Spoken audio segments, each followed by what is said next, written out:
Welcome everyone. Welcome back to LegalSpeak, a Cold North production. I'm the Law Morris, and this is the video essay series where I get to talk about the games I've been playing and what I think of the medium as a whole. You can see everything we do all in one spot over at coldnorthpro.com. Please go check that out. This week we're going to be discussing where I think the Nintendo Switch falls short and what I think can be done to overcome those shortcomings. So let's get right to it. Now, before everyone gets their pitchforks out and gets ready to burn me at the stake, let me start by saying this. I love the Nintendo Switch. I love the Switch as a handheld for lounging around the house. I love the Switch as a home console to play on my living room TV. I love the Switch as a unique, local, multiplayer-focused console, kind of a throwback to a bygone era. But no matter how much I love the Switch, when it comes to leaving the house, it's not the one that always comes with me. So that got me thinking. Why is it that when it comes to taking a gaming console with me, I still depend on my 2DS XL for my everyday carry and not my Switch? Nintendo has dominated the handheld market since the introduction of the Game Boy in 1989. There have been a small handful of real contenders that have put up a decent fight over the years, like the Sega Game Gear and more recently the PSP. But even at the height of their popularity, those consoles were still a distant second to whatever Nintendo was offering at the time. While it's not the biggest sales-wise, physically the Switch is the biggest Nintendo handheld to date. It's an extremely personal device, and when used at home, the size of the console is no problem whatsoever. But as soon as you leave the comfort of your own home, it becomes very apparent that the Switch is not a small device. In the home, it's manageable, but on a train, bus, or plane, it becomes almost unwieldy. I consider the Switch a large device, but this can't be the only reason my Switch rarely leaves my house. In 2012, I owned both a 3DS XL and a PlayStation Vita. I loved both of those consoles and had games I played on both, but when it came to leaving the house, there was really only one that I took with me, and that was my 3DS. Even at the smaller screen size and overall footprint, the Vita was still unable to edge out the 3DS as my everyday carry console of choice. So why did I prefer my 3DS XL to my Vita way back in 2012? And why do I still prefer my 2DS XL to my Switch today? Form factor. Nintendo's Switch and Sony's last handheld share a similar form factor. A slab design held horizontally with controls on either side and a large screen in the middle.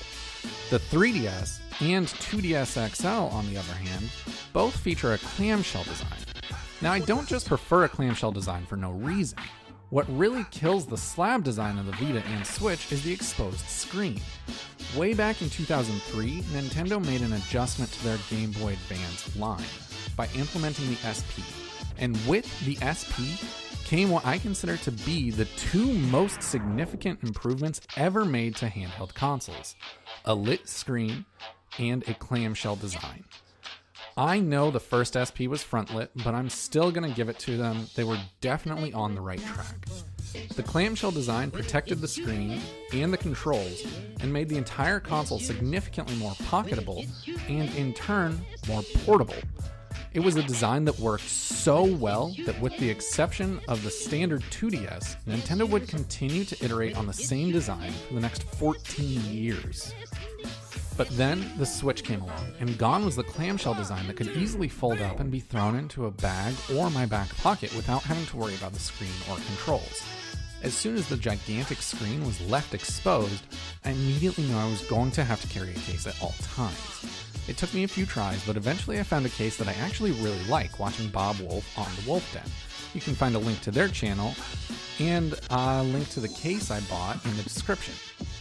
So I found a case I liked, but that doesn't change the fact that even having a case at all slows down the entire playing experience. Now, what was pulling my 2DS out of my pocket, flipping it open and starting to play, has turned into taking my Switch out of my bag, taking it out of its case, finding a place to put the case, then turning on the Switch to play. I know it sounds like I'm complaining about a very minor thing here, but the fact of the matter is that the exposed screen puts me in a position where the time it takes to get into the experience makes it a complete non-starter when it's having to compete with pulling my iPhone out of my pocket and browsing Reddit. Getting my 2DS out is a comparable amount of effort as getting my phone out, maybe a little bit more. but widening that gap is a great way to ensure that I don't spend that public transit commute playing games. The Switch has fallen victim to a similar fate as the iPad. It's great for use at home, but when taken out and about, my iPhone is always more convenient. So how do I propose Nintendo fixes the whole Switchuation?